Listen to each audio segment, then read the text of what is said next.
hablando de cosas pedagógicas, llega el profe Fernando Mastandrea aquí al Almanaque Histórico con un ejercicio pedagógico sobre la guerra para prestarle atención. Hola, ¿cómo están? Bueno, hoy los invito a otra sección, la sección que hacemos a veces o que hago a veces, sobre qué hacer en el aula, ¿no? Y los invito, si tienen ganas, a seguirme con un ejercicio conceptual. Busquen un papel y un lápiz o una virome y vamos a hacer como si ese papel y ese lápiz fueran el pizarrón. Hoy no los invito como Néstor con el teléfono de la estación para que nos llamen. Esa es función de Néstor. Así que los invito a agarrar papel y lápiz y una hojita en blanco y escribir en el centro, ¿qué les parece? La palabra guerra. ¿Por qué este ejercicio? Bueno, porque es una forma que en general hacemos en el aula, muchos profes, de invitar a los chicos a partir de esta palabra a buscar palabras relacionadas, ¿sí? Porque manejamos la definición como algo un poco más cerrado que viene en el diccionario, ¿sí? Que una oración nos da su sentido, y es un sentido más cerrado cuando ya está definido y lo cerramos con esas palabras, con esa síntesis que explica la palabra. En cambio, el concepto es algo un poco más abierto y lo podemos construir o deconstruir en otros conceptos o a partir de otros conceptos. Entonces, en el centro les dije que con su virome, su lápiz, pongan guerra y le hagan un recuadro. Bueno, hacia arriba podemos poner la palabra heridos, y le hacemos un círculo, y unimos ese círculo con el cuadro de guerra. Bueno, ¿qué pasa con los heridos en la guerra? Bueno, muchos de ellos quedan mutilados, o sea, después de la guerra pierden un brazo, pierden una pierna, las dos piernas, quedan mutilados, ¿no? O discapacitados, y con bueno, los mutilados son discapacitados, pero más allá de las discapacidades físicas, también podemos hacer un círculo y poner discapacidades físicas y psíquicas, o sea, dos palabras unidas a discapacidad. O sea, ya armamos arriba de heridos una palabra mutilados por un lado y discapacitados por otro. Y de discapacitados sacamos dos flechitas y ponemos físico y psíquico. Las físicas de alguna manera las nombramos también con los mutilados, pero también las psíquicas, porque mucha gente queda muy mal, ¿sí? por haber estado en la guerra. De última, no sé si recuerdan una película argentina que salió rápidamente después del retorno a la democracia sobre la situación de los soldados de Malvinas, que se llamó Los chicos de la guerra. Ahí se intentaba mostrar un poco, ¿sí? Pero hay también muchísimas películas sobre los veteranos de Vietnam, en fin.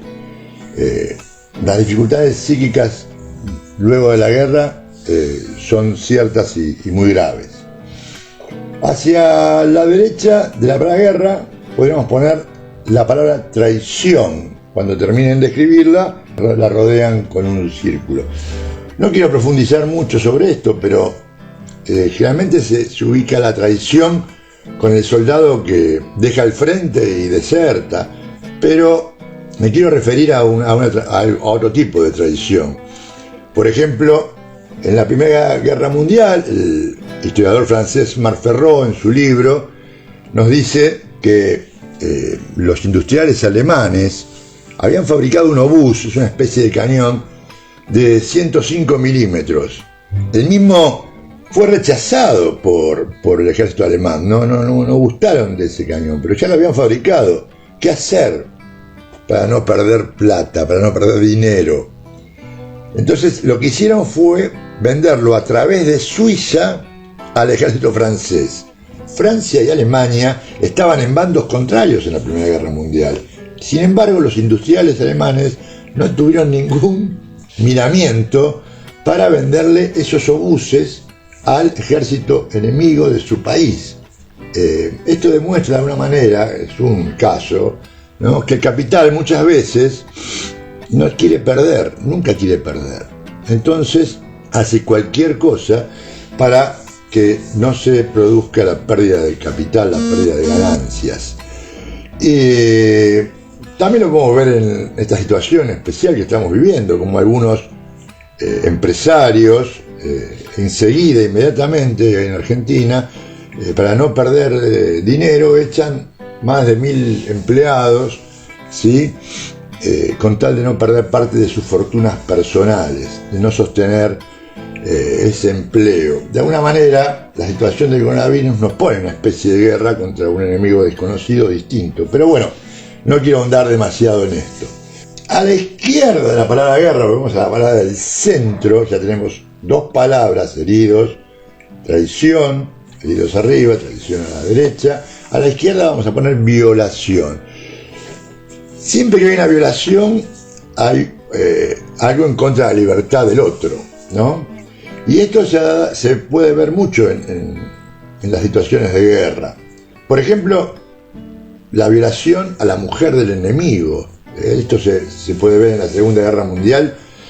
Por ejemplo, cuando las tropas rusas van ganando, acercándose a Berlín, a la parte oriental de Alemania, van violando mujeres, a como lo hicieron los alemanes cuando invadieron Rusia. Esto no es en contra de ningún país en particular, pero estas cosas suceden en la guerra, desgraciadamente.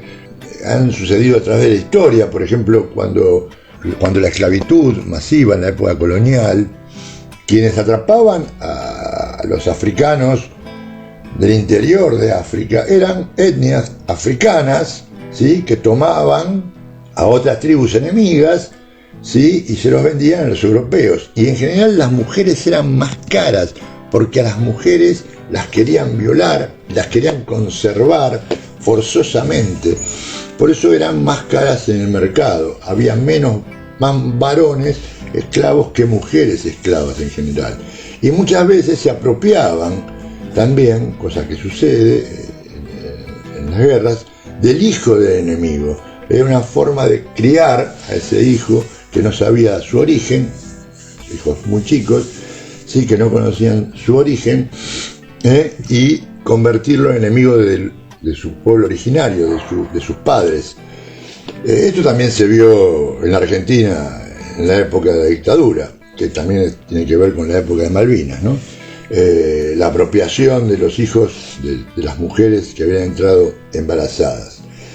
También podríamos unir de una manera u otra a violación, prostitución. No es porque, y en esto voy a dar el ejemplo de las mujeres alemanas después de la guerra, del lado de donde estaban los norteamericanos en general, tuvieron que vender. En la violación, recuerdes, ¿por qué violación? Digo, y mezclo con prostitución, porque en realidad es una prostitución forzada, porque no les quedaba más remedio que vender su cuerpo por una tableta de chocolate, o por unas medias de nylon, o por un paquete de cigarrillos, porque la situación de posguerra siempre es muy dura. Siempre la salida de una guerra es muy dura, y no había muchas posibilidades. Entonces no es que era deseada, pero por eso digo que es una situación forzada. De hecho, el insulto más grave que había a principios de los 70, a fines de los 60, a 15, 20 años de finalizada la guerra, que los chicos le decían a las mujeres mayores viuda de guerra, porque esas le estaban indicando que se habían prostituido para poder sobrevivir. Y dejé para el final, para poner abajo de la palabra guerra, volvemos al centro de nuestra red conceptual, la palabra muerte. Por supuesto que hay muertes de civiles, muertes de soldados, muchísimos también, en general en las guerras, ¿sí?, matanzas que producen muertes. Sin ahondar en esto, quiero sacar 3 conceptos de la palabra muerte. O sea, unimos abajo: las mujeres de los soldados que mueren en el frente se convierten en viudas. Si tenían hijos, también podemos poner bajo la palabra muerte huérfanos, ¿no? Porque evidentemente esos hijos se criaron sin sus padres, sin su padre. o si la que murió fue la madre sin su madre. Pero hay un tercer concepto que vamos a unir a la palabra muerte con una rayita y vamos a armar un círculo y lo vamos a dejar vacío. Porque en el caso de la muerte de un hijo, esa palabra es tan dolorosa, el concepto, que nadie se animó a ponerle un nombre, nadie se animó a nominarla. Y esto, el ejemplo claro es para la mayoría de los chicos que fueron a la guerra de Malvinas y quedaron en el territorio de las islas donde yacen sus cuerpos. También podemos pensarlo para los desaparecidos, cuyas madres pelearon, las madres de Plaza de Mayo, por saber el paradero de sus hijos y no lo han conseguido.